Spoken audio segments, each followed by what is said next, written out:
Garoppolo's not there, and it sounds like he's not going to be there anytime soon. Which is not that weird, right? No, I mean, it's not weird at all. It would be weird, as you've been talking about, if he was there.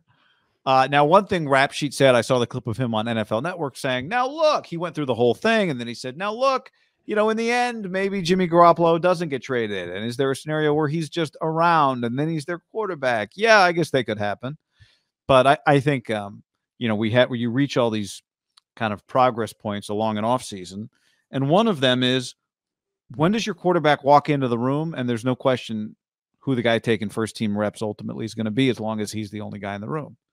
And that's right now. When guys are showing up for workouts, who's the quarterback that should be the one beating everybody down the line in sprints? It's Trey Lance, right? Like, everything Trey Lance did while Jimmy Garoppolo was there had a bit of a safety net to it. Any mistake Trey Lance made ultimately was the mistake of a backup quarterback. Any success he had was ultimately last year the success of the 49ers backup quarterback. Well, if Jimmy Garoppolo's not there, then there's two things that happen.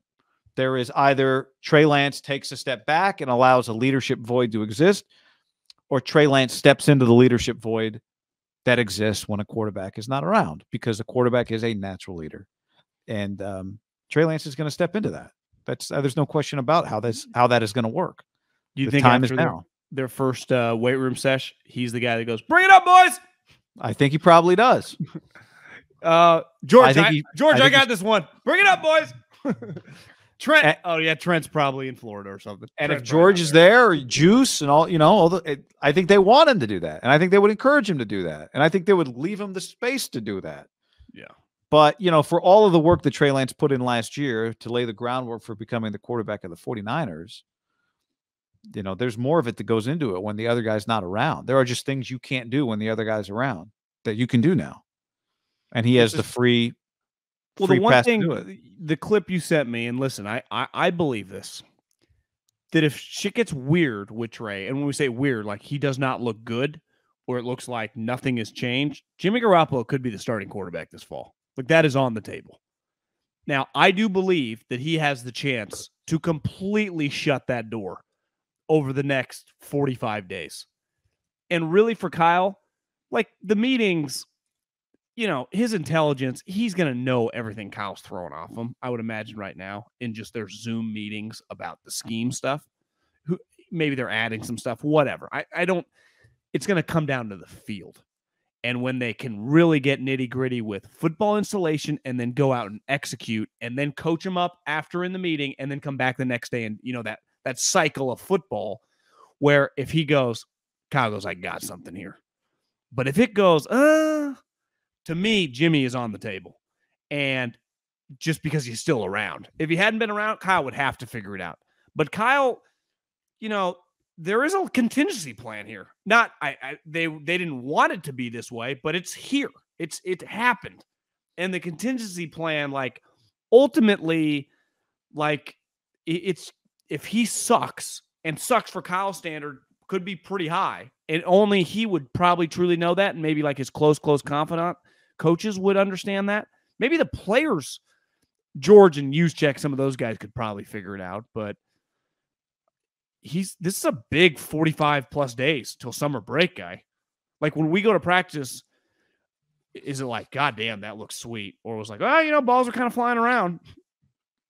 Because if balls are flying around, you'd be like, well, that happens too with Jimmy. But the difference is Kyle knows what Jimmy is. He doesn't want to risk whatever this is. And even though he's already put his chips in the middle of the table on this, like, to me, having a good OTAs, of all the young quarterbacks in the league, like, Trevor Lawrence is starting. Zach Wilson is the starting quarterback. The Bears suck, but all they got is Justin Fields. Mac Jones literally was the starter last year. You could say of the group, it ain't even close. Like, Trey's kind of under a lot of pressure, right? Good team that the expectation is to compete to win the division. Not even like, can we sneak in the playoffs? Like, what do you think Kyle's thinking? I want to win the fucking division from my guy, right? I want to be a champ again of the division and have a home playoff game. Because when we had a home playoff game, we didn't have to play in negative 17 degrees. Now, you could argue that it actually worked to their benefit this year, but that's beside the point, right? Yeah. I mean, this season is not like, let's just try to get to 10 wins going into week 17, right? We're going to be a power. And we are predicated on this kid being good. And who knows? Listen, maybe they could figure it out where Jimmy take a pay cut and he'd be the best backup in the league. I have no problem if that in a vacuum, if that could work. I don't know if that's that feasible because I do think it's very hard just because he has previous relationships. And it's one thing to bring in an outside guy, like the equivalent of Jimmy Garoppolo, to back up Trey Lance. It's another thing being the incumbent, being a guy that I'm not comparing the situation at all, but remember when Alex was really struggling and the famous chant for Dave Carr, and there would just be an element if Trey was struggling, it would go full circle and people just put Jimmy in there, right? You also don't want to ever have factions in a locker room where there's a couple of guys that think Jimmy gives us a better chance to win right now. Or isn't that why Bill immediately cut Cam once he realized Mac was going to be a starting quarterback? Yeah. One of the reasons, probably. But it was just, listen, just you go all in on the guy. Jimmy'd probably a better backup than Cam. But you can't have. I was talking about personality. I bet people were friends with Cam, is what I meant. You can't have, we don't know if Alex Mack will be back this year, but you can't have Alex Mack sitting there in the O-line meeting room going, I got to help this guy so much. Jimmy knows the plays. It's so much harder with Trey. You don't even want that at all, right? And I'm just using Alex Mack because I saw his name on my timeline a lot because people are wondering if he'll be back. I still think it's after the draft. We'll know. Which honestly, Matt Ryan was swimming his first year starting. It's going to be a lot for Trey. And this is back to my point of it's going to be a lot no matter when you start him, whether he gets 3 years sitting, maybe 3 years, maybe Aaron Rodgers. Actually, you spend that much time, you kind of know everything by then. Maybe if you get multiple years sitting as the backup as a rookie, you probably end up learning a lot. But to me, it's let's just piss or get off the pot. But I know Kyle's not like that. If it was Andy or a guy that was like, yeah, fuck it, I got nothing to prove.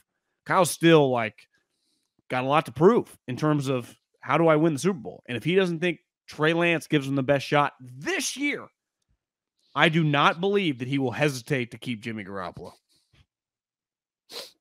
That's why I'm telling you, we thought that last training camp was crazy, and it was. I think this OTAs, everyone that's open in the media, is going to be pretty intense Trey Lance watch of absolutely Lombardi and Grant going back and forth on the numbers and disputing the yards per attempt. And we don't get that into the weeds, but we definitely can do the eye test of this looks the part or this doesn't, Yep. Because it was pretty clear a couple years ago. It's God damn, George Kittle, this guy's fucking sweet. And that's what was a little weird about last year because I thought Brandon Ayuk looked good in training camp. But, Kyle's also big on the meat. This is where Kyle's like Bill. He's big on he's big on things you don't even see. Showing up a little late.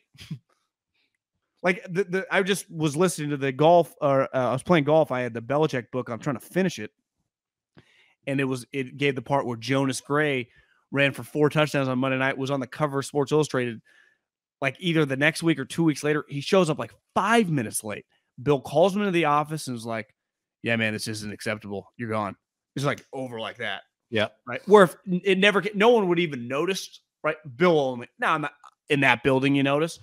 But I think the 49ers, it's a looser environment than the Patriots, but Kyle has every meeting room mic'd. He can watch every meeting room from his office.